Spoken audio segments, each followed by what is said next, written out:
दोस्तों, अगर आपको गुणनखंड करना नहीं आता है तो मेरे कहने पर केवल इस वीडियो को पूरा देख लीजिए। मैं आपको गुणनखंड सिखा दूंगा, ये मेरा वादा है। इस वीडियो को देखने के बाद गुणनखंड करने वाले जितने भी सवाल होते हैं आप उन सभी को हल कर लेंगे। अगर आप गुणनखंड अच्छी तरह से सीखना चाहते हैं तो आप इस वीडियो को पूरा जरूर देखिएगा। अगर आप वीडियो को पूरा नहीं देखना चाहते हैं तो प्लीज़ आप अभी इस वीडियो को छोड़ दीजिए। जो लोग सच में गुणनखंड सीखना चाहते हैं केवल वही लोग इस वीडियो को पूरा देखेंगे। तो चलिए वीडियो शुरू करते हैं। तो देखिए, आपको बिल्कुल ऐसे ही सवाल दिया जाएगा और आपसे कहा जाएगा गुणनखंड ज्ञात कीजिए या फिर आपसे कहा जाएगा गुणनखंड कीजिए। ठीक है, तो इस प्रकार के सवालों में सबसे पहला काम आपको क्या करना रहता है, तो आप लोग ध्यान से समझिएगा।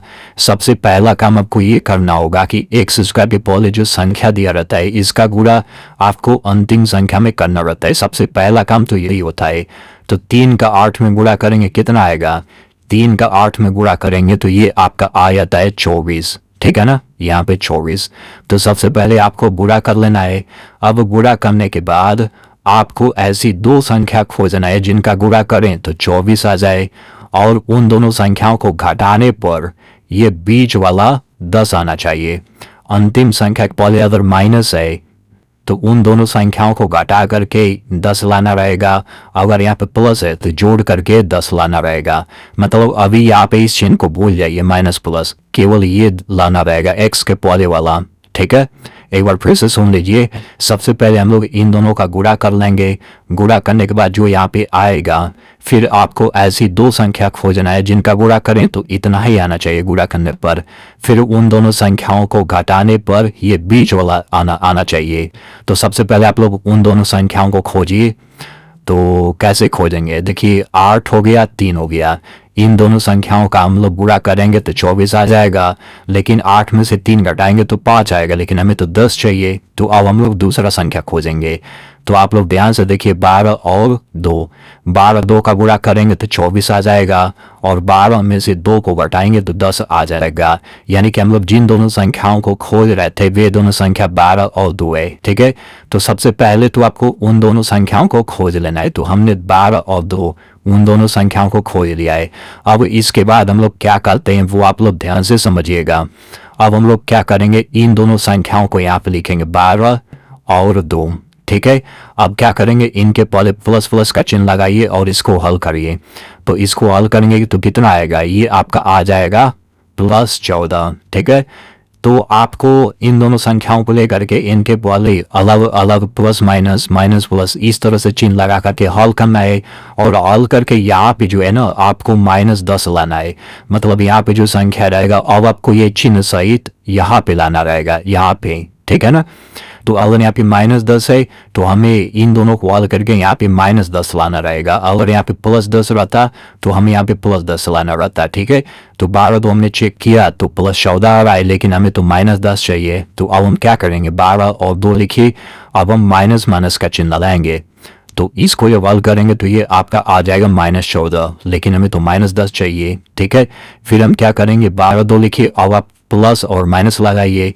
तो इसको आप हल करेंगे तो ये आपका आ जाता है +14। ठीक है, यहाँ पे +14 नहीं आएगा, +10 आएगा, लेकिन हमें तो -10 चाहिए। ठीक है, तो अब हम क्या करेंगे, 12 और 2 लिखिए। अब माइनस प्लस का चिन्ह लीजिए।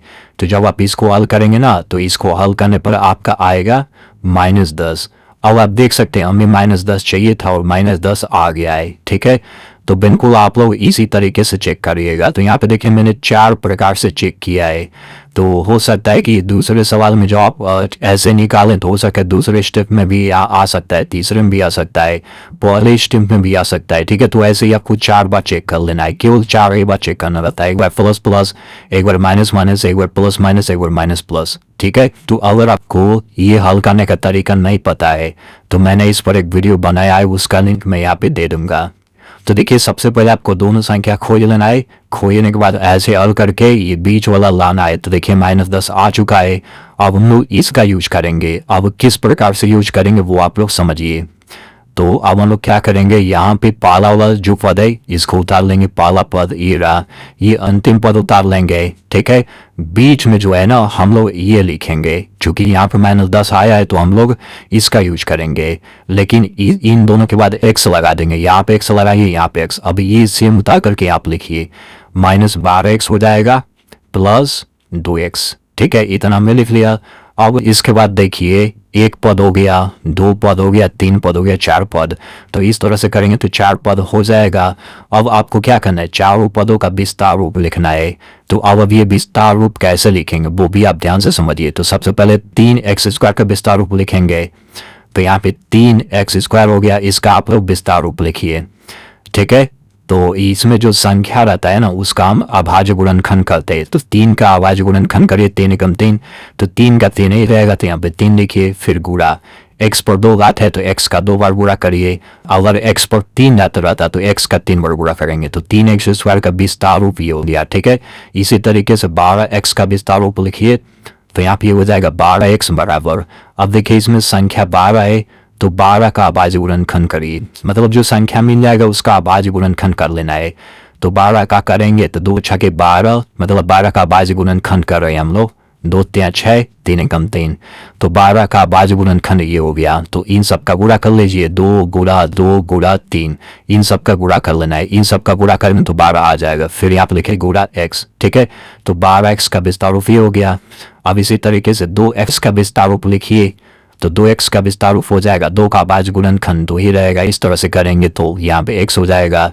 अब 8 का विस्तार रूप लिखिए, क्योंकि यहाँ पे 8 है ना चौथा पद, तो 8 का विस्तार रूप क्या हो जाएगा, इस तरह से कर लेते हैं। 2 चौक 8, 2 दूना 4, 2 एकम 2, तो 2 गुणा 2 गुणा 2, 2 गुणा 2 गुणा 2, इन सब का गुणा करेंगे 8 आ जाएगा। तो हमने चारों पदों का विस्तार रूप लिख लिया। तो आप लोग इसी तरीके से कर लीजिएगा, मतलब कि इन सब में जो संख्या रहेगा उसका आपको अभाज्य गुणनखंड कर लेना है बस।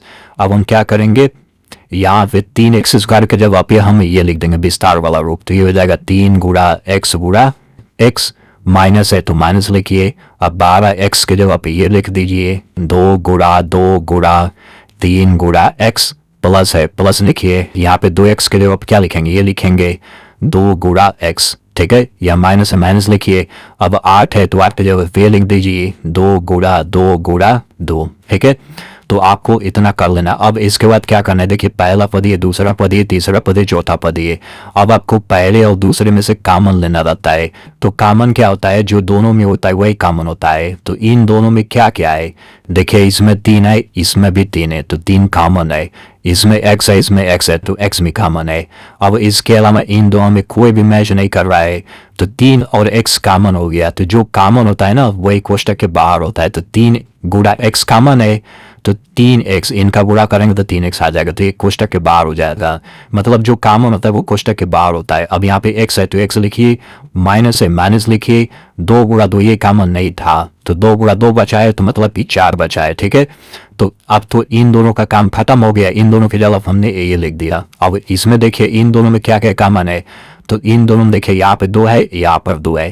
ठीक है, अब 2 के अलावा कोई इन दोनों में नहीं है। तो चूंकि इन दोनों का काम खत्म हो गया है तो यहाँ पे प्लस है तो प्लस लिखिए। अब यहाँ पे 2 कॉमन है तो यहाँ पे 2 लिख लीजिए। और आपको पता है जो कॉमन होता है वो कोष्टक के बाहर होता है, तो हमने कोष्टक के बाहर कर लिया। अब इसके बाद आपको क्या करना है, जो यहाँ पे दिया रहता है ना सेम यहाँ पे उतार लेना है। देखिए जिस तरह से मैं आपको बता रहा हूँ हल करने का तरीका, अगर आप इस तरह से हल करेंगे तो गुणनखंड वाला जितना भी सवाल होता है वो सब आप आसानी से हल कर सकते हैं। ठीक है ना, ये जो तरीका है ये नया तरीका है, लेकिन बिल्कुल सही तरीका है और एकदम आसान तरीका है। तो आप लोग इसी तरह से हल करिएगा।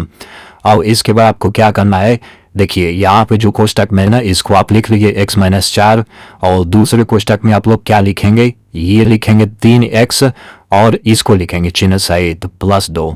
तो ये जो हो गया ये आंसर हो गया। ठीक है ना, अब देखिए ये भी आंसर हो सकता है। 3x + 2 को आप पहले लिख लीजिए 3x + 2, और इस वाले को जो है यहाँ पे लिखिए x-4। तो ये भी आंसर सही है, मतलब ये भी आंसर सही है, ये भी, दोनों आंसर सही है। अब देखिए ये पहला वाला कैसे आया था, यहाँ पे जो कोष्टक है हमने कोष्टक में जो दिया उसको हमने सबसे पहले लिखा, फिर 3x + 2 यहाँ पे लिखा। ठीक है, और ये कैसे आया, सबसे पहले हमने 3x + 2 ये वाला लिखा, फिर कोष्टक वाला लिखा। ठीक है ना, तो ये दोनों आंसर सही है। अब देखिए बहुत बच्चे एक जगह गलती करते हैं। वो गलती क्या करते हैं, देखिए इस आंसर को जो है ना वो लोग इस तरह से लिखेंगे x-4 और यहाँ पे लिखेंगे 3x+2। इनके बीच में या तो प्लस लगा देते हैं या तो माइनस। ये तरीका गलत है। यहाँ पे इन दोनों कोष्टक के बीच में यहाँ पे कोई भी चिन्ह नहीं लगाते हैं, ठीक है ना। यहाँ पे प्लस या माइनस लगाने से गलत हो जाएगा। और बहुत बच्चे क्या करते हैं, जैसे यहाँ पे है ना तो ये लिखेंगे x-4 और 3x+2, वो कोष्टक ही नहीं लगाएंगे, तो ये भी तरीका गलत है। तो ये तरीका सही है, ठीक है ना। तो ये हो गया आंसर। यहाँ पे देखिए हम लोग एक चीज थोड़ा सा और समझ लेते हैं। यहाँ पे जब हम लोग कॉमन लेते हैं तो आप लोग ध्यान से देखिए, ये जो पहला पद है ये जो दूसरा पद है, इन दोनों पद में हमेशा कुछ ना कुछ कॉमन मिल जाएगा। मतलब यहाँ पे इसमें जो रहेगा इसमें भी रहेगा, कुछ ना कुछ तो मिल जाएगा। अलग कोई संख्या दोनों में नहीं है तो x तो मिल ही जाएगा, ठीक है। लेकिन इस वाले और दूसरे वाले में कभी कभी क्या होता है कि इन दोनों वाले में कभी कभी कॉमन नहीं मिलता है। जैसे इसमें 2 मिल गया लेकिन कभी कभी कुछ नहीं मिलता। तो जब कुछ नहीं मिलता है तो हम यहाँ पे 1 लिखते हैं। एग्जाम्पल के लिए देखिए इस सवाल में जब हम लोग अभाज्य गुणनखंड इन दोनों का करेंगे तो यहाँ पे 3 गुणा x है और यहाँ पे +2 है। तो देखिए इन दोनों में कॉमन क्या है, कुछ भी नहीं दिख रहा है। तो हम क्या करेंगे, यहाँ पे 1 लिख लेंगे, चूंकि यहाँ पे माइनस है ना तो यहाँ पे 1 लिख लेंगे। मतलब यहाँ माइनस लगाएंगे ये वाला, फिर 1 लिखेंगे, फिर यहाँ पे जो आया रहेगा यही वाला उठा के यहाँ पर रख देंगे, ठीक है ना। अच्छा इसमें आप लोग समझ लीजिए।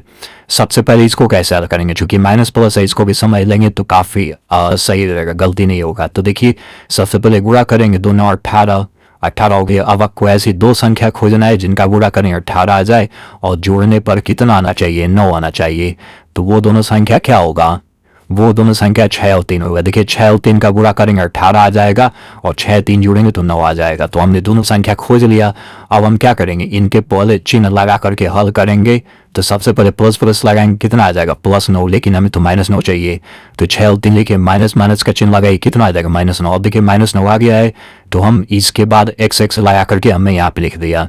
अब हमने सभी का विस्तार रूप लिखा, फिर इस तरह से किया, फिर ये आपका आंसर आ गया। तो आई होप आपको बहुत ही अच्छे समझ आ गया होगा। अब मैं आपसे एक रिक्वेस्ट करना चाहूँगा कि इतना सरल तरीके से मैंने आपको समझाया है तो आप लोग इस वीडियो को एक लाइक कर दीजिए और इस वीडियो को अपने दोस्तों में ज़रूर शेयर करिएगा, क्योंकि अगर आपको समझ आ गया है तो उन्हें भी समझ आ जाएगा।